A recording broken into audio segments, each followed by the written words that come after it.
এই দেখেন দর্শক বন্ধুরা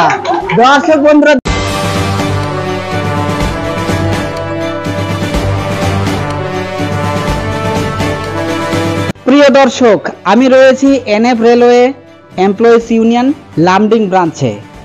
আজকে একটা বিশেষ মিটিংয়ের আয়োজন করা হয়েছিল এই ব্রাঞ্চে এবং মিটিংটার নেতৃত্ব দিয়েছেন আমাদের ওমেন সেক্রেটারি শ্রীমতী অল্পনা মিকির দিদি। আজকের মিটিংয়ের উদ্দেশ্য কি ছিল? আজি ইয়াত আমি এমপ্লয়িজ ইউনিয়নৰ সকলো মহিলা ইয়াতে একগোট হৈছোঁ। আজি 25 নৱেম্বৰটো সাধাৰণতে আমি গোটেই বিশ্বতে international day for elimination of violence against women হিচাপে গোটেই পৃথিৱীতে পালন কৰা হয়। সেইটো আমিও আজি এই ব্ৰাঞ্চত আমি আহিলোঁ এইটো অবজাৰ্ভ কৰিবলৈ।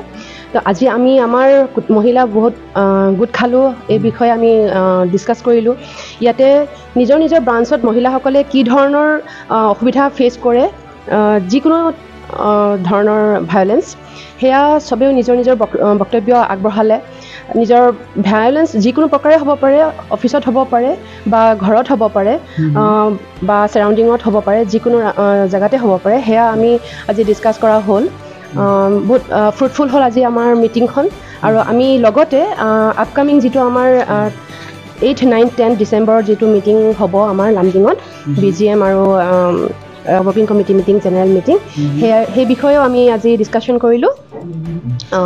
আমি কেনেকৈ মহিলা ৱৰ্কিং কমিটি মিটিঙৰ আমাৰ হেৰিও আছে, ৱমেন কনভেনশ্যন আছে, তাত আমি কি কৰিম, কেনেকৈ ধৰণে আগবাঢ়িম। এই যে 8, 9, 10 ডিসেম্বর আমাদের যে বড় মিটিংটা চলছে, BGM মিটিং যে হতে চলেছে, এই মিটিংয়ে ড্রেস কোডটা আর একবার তুমি পরিষ্কার করে বলো, কারণ আমাদের অনেক যারা প্রতিনিধি আসবে তারা হয়তো জানে না কি কি পোশাক বা ড্রেস কোড মেইনটেইন করতে লাগবে এই বড় মিটিংটা, পরিষ্কার করে বলুন।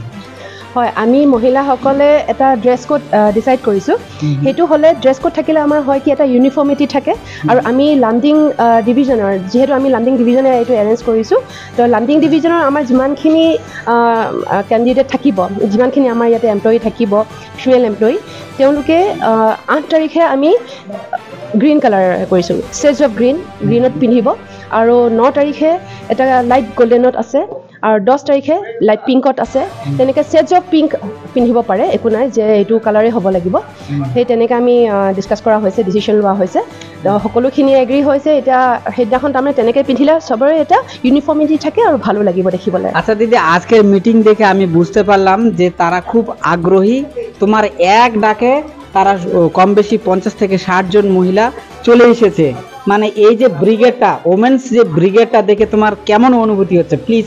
আমাৰ এমপ্লয়িজ ইউনিয়নৰ মহিলাসকল আগৰ পৰাই, মই ইয়াত যেতিয়াৰ পৰা ব্ৰাঞ্চ ছেক্ৰেটাৰী হিচাপে ইলেক্টেড হ'লোঁ, তাৰ আগৰ পৰাই মই দেখি আহিছোঁ ইয়াতে খুবেই আগ্ৰহী, খুবেই আগবাঢ়ি আহে যিকোনো মিটিঙৰ কাৰণে।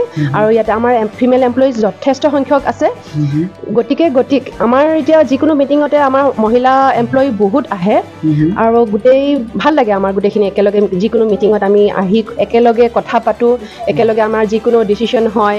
আৰু তেওঁলোকে আমাক ছাপোৰ্ট কৰি আহিছে, তেওঁলোকৰ ছাপোৰ্টৰ কাৰণে আজি আমি ইমানখিনি কৰিব পাৰিম। ডিচেম্বৰ 8, 9, 10ত আমাৰ লামডিঙত যি BGM হ'বলৈ হৈছে, তাত মই আমাৰ এই প্লেটফৰ্মৰ পৰাই মই আগ্ৰহ কৰিম যে, অনুৰোধ কৰিম সকলোকে, ওৱান এণ্ড অল, চবেও যাতে আহি আমাৰ ইয়াতে সহযোগ কৰে, চবেও যাতে আহি আমাৰ মিটিং এটেণ্ড কৰে। কাৰণ এই মিটিঙত আমাৰ GS of NFIR Shri M ৰাঘুবায়াজী আহিব, আৰু তেওঁৰ পৰা আমি বক্তব্য শুনিবলৈ সকলোৱে খুবেই আগ্ৰহী। কাৰণ তেওঁ আহি আমাৰ নতুন যিবিলাক এমপ্লয়ী আছে, তেওঁলোকে অনেক কিবা কিবি শিকিবলৈ তেওঁলোকৰ পৰা আছে। তেওঁলোকৰ স্পীচ আহি শুনক, চবেও আহক। আৰু যিমান য়ং জেনেৰেশ্যন আছে গোটেইবিলাকে আহি যাতে তেওঁৰ অ'পেন মিটিঙত আহি একগোট হওক, তেওঁৰ স্পীচ শুনক। আমাৰ GS আহিব শ্ৰী মুনীন্দ্ৰ শইকীয়াজী, তেওঁৰ স্পীচ শুনকহি। আমাৰ প্লাছ GMও আহিব। সকলোৱে যাতে আহি অ'পেন মিটিঙত একগোট হয় আৰু তেওঁলোকৰ স্পীচ শুনে। আৰু বহুত নাজানিবলগীয়া কথা, বহুত নতুন সার্কুলারের বিষয়ে জানিবলে প্ল্যাটফর্ম এটা পাবো। আচ্ছা, আপনাকে অসংখ্য ধন্যবাদ। আপনি আপনার সুচিন্তিত মতামত দিয়েছেন, আপনাকে অসংখ্য ধন্যবাদ। হাজার ব্যস্ততার পরেও আপনি এই দেখেন দর্শক বন্ধুরা দেখেন আমাদের আমাদের ওমেন ব্রিগেড কতটা অ্যাক্টিভ, কতটা স্বতঃস্ফূর্ত। দর্শক বন্ধুরা, এই ছিল আজকের প্রোগ্রাম, আজকের অনুষ্ঠান। আপনারা ভালো থাকবেন, সুস্থ থাকবেন। আসামের লামডিং শহর থেকে, লামডিং ব্রাঞ্চ থেকে আমি তরাফ আলী বিদায় জানাচ্ছি। ধন্যবাদ।